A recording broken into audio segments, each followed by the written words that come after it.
Out of the latest on the pandemic, today negotiations resumed in Washington over the next coronavirus relief bill. Top Democrats met with administration officials to discuss another round of stimulus funding. In a tweet, President Trump also criticized Dr. Deborah Birx, a member of the coronavirus task force, after she warned the pandemic was, quote, extraordinarily widespread. And a glimmer of hope in California, hospitalizations in hard-hit Los Angeles have dropped over the past week. People in New Jersey under some new restrictions now. The governor announced the guidelines to cut down on house parties. And as CBS 2's Nick Caloway reports, there's been an alarming spike in COVID-19 cases.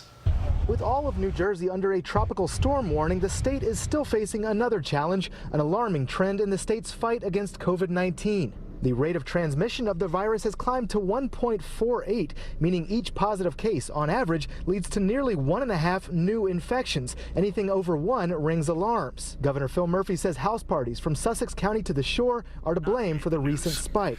We cannot be any clearer that indoor gatherings, especially large, crowded ones where social distancing isn't practiced and face masks aren't worn, they just are not safe. In response to what Murphy calls knucklehead behavior, he is retightening restrictions on parties held inside. Indoor gatherings are now limited to 25% of a room's capacity with a maximum of 25 people. The new restrictions apply to house parties but do not apply to weddings, funerals, memorial services, or religious and political activities protected under the First Amendment.